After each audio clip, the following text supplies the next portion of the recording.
Ya. JPU maupun PH, terdakwa.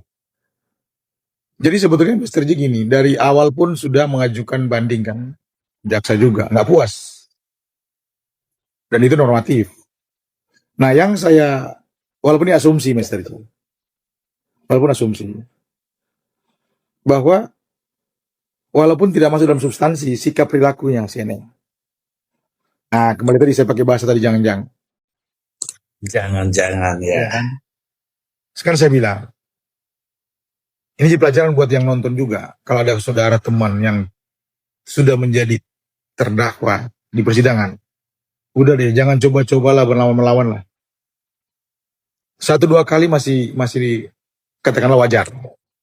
Tapi kalau sudah berulang-ulang kali Mr. J kayak lagu Mr. J. Jaksa juga manusia Mr. J. Hakim Iya. juga manusia.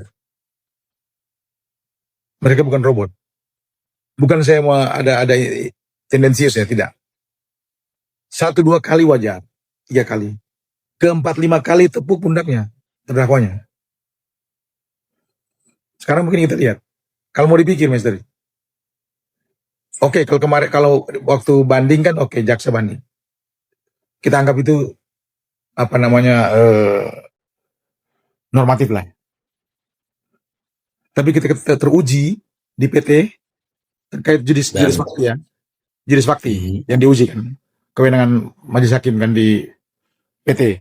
Kemudian teruji dan terbukti, malah naik jadi 6. Pertanyaan besar, kok sekarang jaksa masih gotol juga kasasi? Iya dong. Iya. Ada apa? Ada apa? Ini kita bicara oke di luar substansi Mr. J. Karena otomatis kan belum puas. 6 tahun nggak puas. Kalau mungkin Mr. J, ini walaupun ini asumsi, kalau mungkin waktu itu langsung ada perubahan sikap, kemungkinan besar tidak akan ajukan kasasi lagi. Kalau banding masih normatif, jaksa, karena terlalu rendah. 4 tahun. Kan 11 tuntutan, Mr. J. Wajib dia banding. Tapi kalau sudah kasasi, ini sudah dapat 6 kan, Mr. J? Banding. Ya, setelah banding. Putusan PT kan 6. Nah, ini kan faktanya masih kasasi. Masih kasasi. Itu kan pertanyaan Mr. J tadi kan, ada apa? Iya. Ini jadi pelajaran Mr. J, biar mana juga. Sebetulnya makanya pada saat putusan PN udah hati nurani udah itu 4 tahun. Makanya Mr. J bicara kasasi ini kan ada 3 syarat tadi Mr. J. Syarat ditolak. Iya. Ada kesalahan dalam penerapan hukum,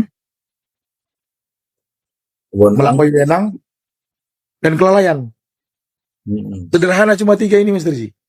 Kelalaian, ada kesalahan temuan dalam penerapan hukum, kemudian ada kewenangan melampaui. 3 ini kita bahas. Bicara di luar kewenangan jelas, TKP jelas, lokus delikti jelas, PN Selatan clear. Penerapan pasal relevan tidak? Sudah sesuai, Mr. J. Ada kelalaian, hak hukum terdakwa tidak diabaikan. Ada tidak? Jadi sangat tipis, Mr. J. Sangat tipis untuk dikabulkan. Resiko sangat besar. Sekali lagi, Mr. J. Resiko besar. Bisa menetap 6 tahun atau bisa nambah. Tapi kalau mereka bikin apa? Bikin apa seperti makan di warteg atau di Padang, silakan. Iya, Mr. J. Iya bisa saja nambah karena dalam TPPU itu 20 tahun loh Bang Moksi. Itu dia makanya Mr. J. Nah, sangat berbeda Mr. J kalau PK Mr. J. Kan saya bilang tadi kan, kalau PK nggak mungkin nambah. Berkurang iya, kalau PK. Ini kan kasasi. Pasti nambah ada, kemungkinan besar. Atau bertahan. Beda kalau PK nanti mereka, kalau PK kan, PK nggak ada istilah nambah Mr. J. Nggak boleh. Iya toh? Dibatasi. Justru dia turun. Kalau PK, kalau memang itu pun mereka punya bukti-bukti yang baru, novum. Nah kalau ini kan di kasasi nggak perlu pakai novum lagi. 3 syarat tadi, ada kesalahan tidak, ada kelalaian tidak, menyalahgunakan wewenang tidak, Iya. Ada nggak di tiga ini? Kalau nggak ada, Mr. G, Masuk tuh barang. nambah. Nambah tuh barang, takutnya nambah. Dulu kan masuk, PN masuk. Eh, Saya bilang. Sekarang iya. takutnya nambah tuh barang, Mr. G. Nambah tuh barang. Misteri demikian, saya turun dulu ya, izin. Teman-teman, sorry, Buragam, Bu Simaya, Bang Dedi, Mbak Sela, dan Prof. Ya. Dan Bang Setia. Iya, iya bang, siap bang. Ya, Mbak. Ya, Oke bang, Bung. Ya, malam, Assalamualaikum. siap. Oke. Terima kasih Bang Maksi. Oke, Kan, selamat malam, Bung Max. Walaupun Bang, assalamualaikum. turun juga. iya, padahal kita belum puas ya sama Bang Belum. Maksi ya. Bang Maksi ini gimana nih? Mm-mm. Ini ada teman saya nih, ada Dokter Joko Purwanto. Ayo kesinilah, naiklah, Jack. Dokter Jack, naik sini, Dokter Jack. Jangan ngintip-ngintip doang. Ah, itu Bu Ragam. Jadi ada kemungkinan tuh, eh, ya seperti dijelaskan kemarin malam ya.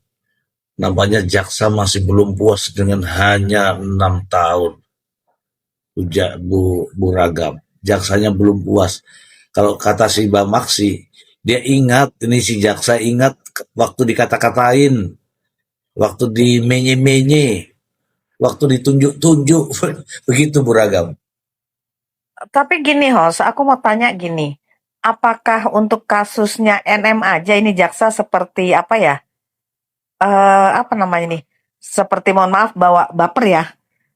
Apakah untuk di kasus NM ini aja nih jaksa baper atau memang secara aturan SOP begitu, Prof? Kalau memang si terdakwa naik kasasi dia juga harus naik atau gimana prosedurnya? Oke, saya anu dulu ya gambarannya ya. Jadi eh, ada perintah internal. Kalau yang namanya perintah internal tuh harus dilaksanakan. Kalau tidak dilaksanakan, dia melanggar perintah namanya.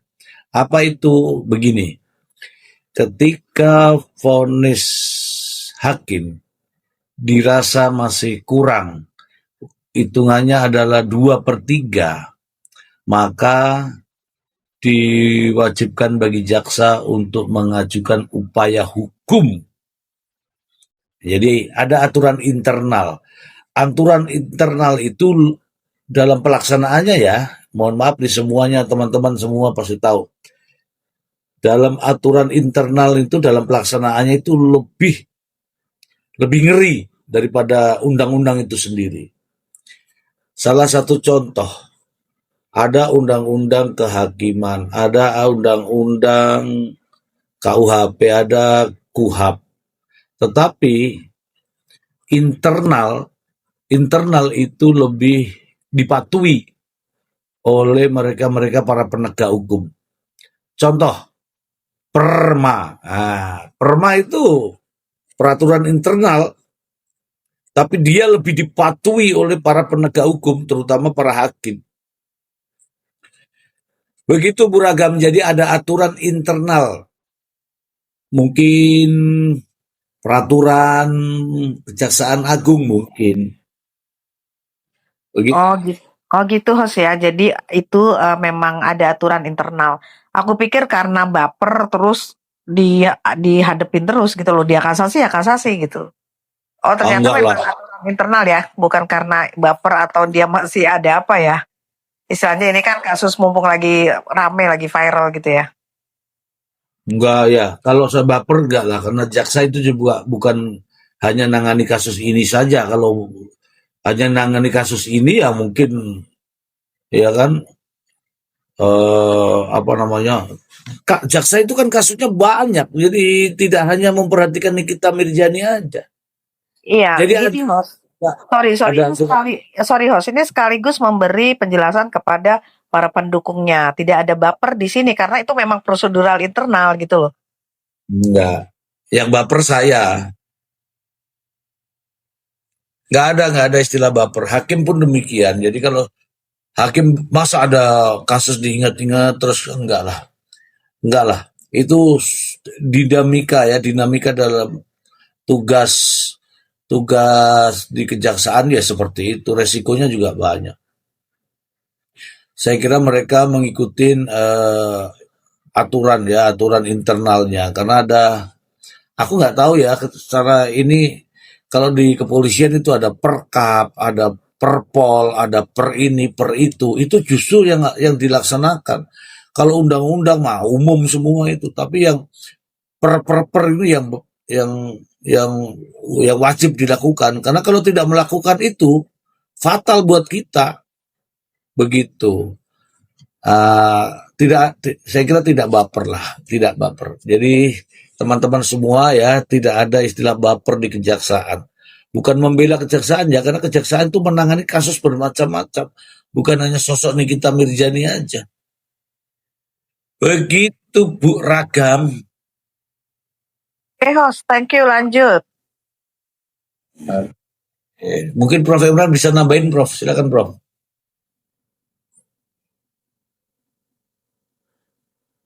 Oh ya.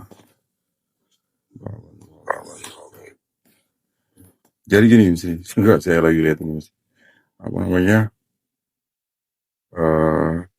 soal apa sih Mr. Sorry tadi Mr. Saya tadi Baper. bentar. Jaksa baper. Ya, baper. Lalu majukan kasasi gitu ya. Iya. Majukan kasasi ya. Memang ya, artinya di setiap tingkatan itu bisa, kedua pihak itu bisa mengajukan banding maupun kasasi. Satu-satunya yang nggak bisa diajukan banding dan kasasi itu hanya pada putusan bebas murni. Free sprak. Kalau dia putusan bebas murni berarti memang nggak dapat diajukan banding. Tapi kemarin ini Arita ada punya presiden. Presiden itu apa? Ada bebas murni. Bahkan artinya dianggap bukan tindak pidana ya, lalu kemudian dibebaskan. Putusan bebas. Itu kaitannya dengan case-nya hari siapa namanya? Yang kemarin itu hakim yang kena suap itu loh, siapa namanya? Haritanu ya, siapa namanya? Mr. Z. Haritanu. Surabaya Mr. Z. Haritanu ya? Surabaya ya. Itu kan yang katanya kecelakaan lalu kemudian kan meninggal tuh, lalu kemudian dia ditemu ada temuan bahwa kan hakimnya kan disuap ya. Kemudian kan dalam proses persidangan diputus. Memang iya, itu memang penyalahgunaan wewenang kan. Akibatnya yang tadinya kalau kita secara normatif diatur di 244 itu kan sebenarnya jaksa itu nggak bisa mengajukan kasasi terkait kaitannya dengan putusan bebas murni, itu nggak dapat diajukan banding. Ada bebas, tapi bebasnya itu dia mungkin kaitannya dengan putusan lepas. Perbuatannya terbukti namun bukan merupakan tindak pidana. Yang tadi disebutkan oleh Bang Maksi tadi, menyalahi kewenangan. Menyalahi kewenangan itu, ini case-nya sebenarnya case perdata nih, tapi kemudian artinya diputuskan pada putusan pidana yang kemudian menjatuhkan pidana terhadap terdakwa. Itu salah satu yang disebut sebagai menyalahi kewenangan. Karena kalau pengadilan pidana kan kewenangannya kaitannya dengan tindak pidana ya. Jadi dia nggak bisa untuk kemudian meriksa perdata. Itu menyalahi kewenangan. Yang kedua begini, sebenarnya jaksa ini kalau pakai tadi terminologi memuaskan itu, jaksa ini belum terpuaskan. Belum terpuaskan. Karena kan dalam tuntutannya itu kan sebenarnya 11 tahun ya. 11 tahun. Kedua pasal itu dituntut secara kumulatif dengan 11 tahun. Asumsi 11 tahun itu kan ada komposisinya Mr. Z. Katakanlah kalau misalkan nih hanya didakwa dengan pasal 27B. Pasal 27B itu kalau kita baca ancaman pidana di pasal 6, di pasal 45 itu kan 6 tahun ya. 6 tahun. Jaksa atau JPU penuntut umum itu kalau misalkan ancaman pidana 6 tahun lalu kemudian dakwaannya hanya dakwaan tunggal, dia itu nggak akan mengajukan tuntutan maksimal. Iya. Itu jarang, bahkan saya belum pernah temukan tuh, artinya di tuntutan maksimal itu enggak.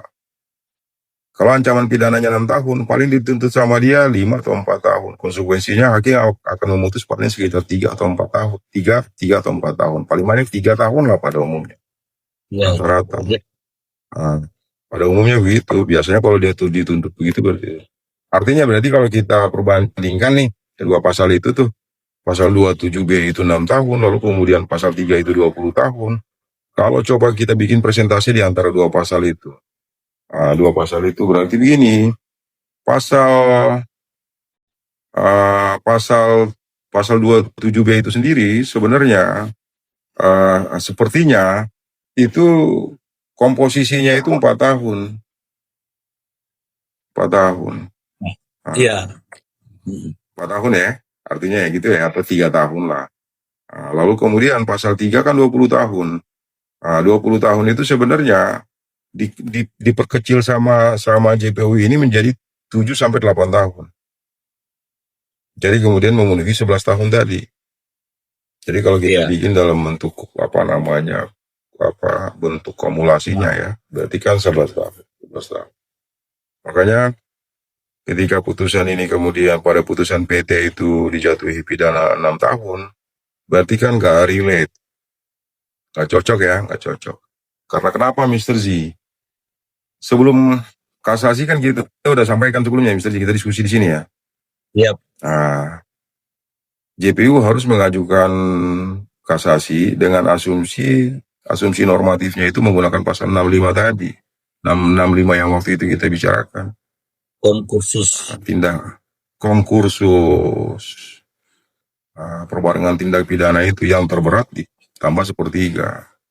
Yang terberat itu 20 tahun. Sementara pada putusan PN itu kan hanya dijatuhi pidana 4 tahun tuh. Untuk 27B-nya kan. Hanya 27B yang menurut majelis itu terbukti. Setelah dibanding ditambah 2 tahun untuk pasal 3-nya. Berarti dia nggak inline dengan pasal 65 itu. Ya kan? Panduan pemidanaan itu nggak cocok. Nggak cocok. Mestinya ditambah di situ 7 tahun lagi biar mencukupi yaitu 11 tahun tadi, Mr. Z. Tuntutan jaksa. Itu tuntutan jaksa. Jadi sebenarnya yang terberat itu harusnya pasal 3-nya. Tapi ketika di PT itu menambah 2 tahun, berarti menurut hanya ditambah 2 tahun, berarti JPU ini beranggapan bahwa penjatuhan pidananya itu terlalu ringan. Maka JPU berharap untuk kemudian ada penambahan hukuman pidananya. Kira-kira begitu, Buragam. Itu bukan baper ya, Buragam. Oke. Ada hitung-hitungan. Jadi memang belum relate ya dengan tuntutan jaksa. Oke, makasih penjelasannya, Prof. Aku sambil ini juga bertanya itu sambil kalau ada pendukung NM yang berpikir seperti itu kan jadi sekarang tersosialisasi bahwa bukan faktor ini jaksanya baper banget giliran dia kasasi ikut juga kasasi gitu. Bahwa ini bukan masalah baper ya, bukan masalah ada dendam, tapi masalah memang prosedural internal ya, Os ya. Iya. Oke, I see. Thank you. Oke, terima kasih. Ini ada Sela. Sela, sudah kamu bangun, Sela? Kalau nggak diajak ngomong ini tidur nanti nih. Itu ada Bang Setia sama Bang Dedi itu, Bang Dedi. Bang Setia dan Bang Dedi, silakan. Kalau baper gimana itu ya, Bang Dedi?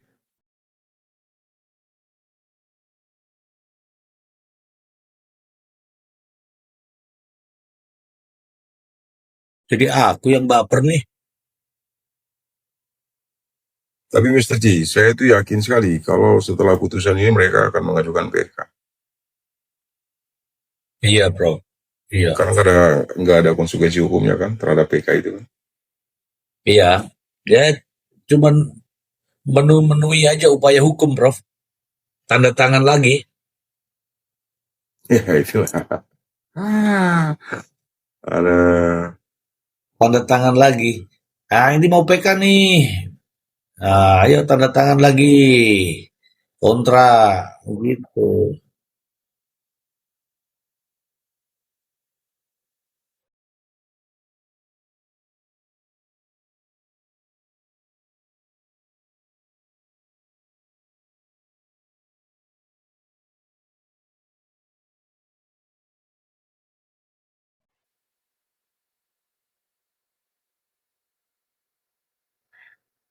Silakan host. Oh, jadi sebenarnya begini, PK itu sebenarnya dia mirip-mirip sama kasasi ini sebenarnya. Salah satu yang membedakan itu hanya pada kasasi ini kan hanya diperiksa kaitannya dengan hukumnya. Nggak perlu lagi mengajukan alat bukti. Apapun alat buktinya sudah nggak bisa lagi diajukan.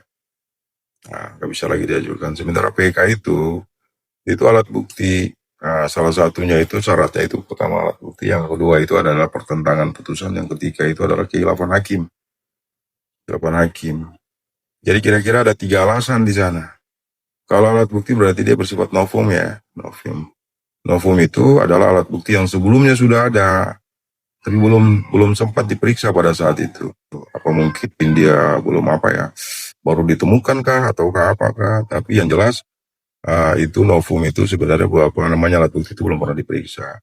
Cuman begini, saya mau bilang begini. Yang namanya PK itu bukan kita ajukan lalu kemudian tiba-tiba diperiksa pada Mahkamah Agung. Ada proses kan? Ada proses. Proses itu PK itu kita ajukan dulu ke PN. Ada namanya PN, artinya PN pengaju, pengadilan pengaju. Lalu nanti kemudian dinilai, di asesmen dulu kaitannya dengan alasan-alasan kita mengajukan PK tersebut. Contohnya kalau misalkan yang kita mendasarkan itu pada hanya menjadi dasar kita itu adalah novum. Novum itu diperiksa dulu. Diperiksa dulu. Kalau sekiranya dianggap ini kurang signifikan nih, maka kemudian itu nggak diterima. Nggak langsung ujuk-ujuk diperiksa begitu aja. Katakanlah kalau misalkan menurut penilaiannya lalu kemudian ini dianggap ini kayaknya sepertinya bisa kemudian dianggap relevan dan memang cukup signifikan. Nah, dapatlah kemudian permohonan PK itu dilimpahkan ke Mahkamah Agung untuk kemudian dilakukan pemeriksaan. Maka sering-sering sekali itu orang mengajukan PK itu nggak secara otomatis lalu diperiksa. Saya berulang kali itu coba mengajukan PK itu nggak lolos. Nggak lolos. Diuji dulu. Saya terakhir Mr. Z waktu itu ada satu case pernah itu yang di Papua ya. Di Papua itu kaitannya dengan, tapi dia tindak pidana khusus sih Mr. Z. Waktu perkara TNI, waktu hangat-hangatnya case-nya Sambo waktu itu. Yang ada pembunuhan 3 orang OPM tuh Mr. Z, KKB. Nah, ya. Klien saya itu mereka itu tentara itu sebenarnya. Salah satunya sebenarnya. 2 sih sebenarnya, cuman yang satu dia ada saudaranya yang menangani. Saya coba waktu itu beberapa kali tapi sulit. Alat buktinya kemudian artinya ketika kita ajukan lalu kemudian diperiksa dia kurang enggak begitu signifikan. Dan saya kira juga begitu. Jadi PK ini semacam ya coba-cobalah kira-kira begitu. coba-coba. Kira-kira gitu ya. Karena nggak mempengaruhi putusan ya, Prof. Iya, artinya kalau pada akhirnya menurut PN itu relevan lalu cukup signifikan ya bisa kemudian permohonan itu dilanjutkan ke Mahkamah Agung kemudian untuk diperiksa. Tapi pada umumnya PK itu ditolak, bukan ditolak, nggak diterima karena hal-hal yang kita bilang itu novum ini sebenarnya nggak relevan nih, atau alat bukti ini pernah sebelumnya diperiksa. Ini kan sudah pernah diperiksa sebelumnya kan? Atau ketika bicara kata lain tuh, Iya. Ataukah alat bukti keterangan saksi, dilihat lagi signifikansi dari keterangan saksi itu. Karena kalau semua tiba-tiba dilimpahkan ke Mahkamah Agung, waduh, perkaranya banyak Mr. Z. Berjubel. Numpuk. Berjubel. Itu jadi menjadi sangat-sangat sulit, orang itu nggak gampang mengajukan PK. Kira-kira begitu karena begini Mr. Z, karena alat bukti itu pada umumnya sudah habis diperiksa pada tahap pemeriksaan PN dan PT. Semua kekuatan itu, semua amunisi itu sudah ditembak-tembakin semua. Jadi rasanya sulit, apalagi kita mau cari pertentangan putusan dalam case ini. Pertentangan putusan sementara kasus di perdata itu kan baru aja dimulai itu. otomatis putar. Jadi susah lah kita dalam pertentangan putusan itu susah. Ya, Ah, ah. apalagi peringatan dari PT. Kalau kehilafan hakim artinya ya kehilafan hakim itu sama dengan tadi yang kewenangan di kasasi tadi sebenarnya. Nah, jadi kadang-kadang kita sulit juga menemukan apa namanya kehilafan hakim tuh. Itu sih mesti. Iya, Bu. Jadi Bu Ragam, setelah nanti ini kasasi, otomatis ya setelah selesai ini kasasi otomatis terdakwa ini berubah status menjadi terpidana dan dieksekusi, tidak akan dibatalkan itu. Barulah mengajukan PK setelah terpidana. Kalau memang PK yaitu tadi batasannya. Salah satunya adanya bukti baru.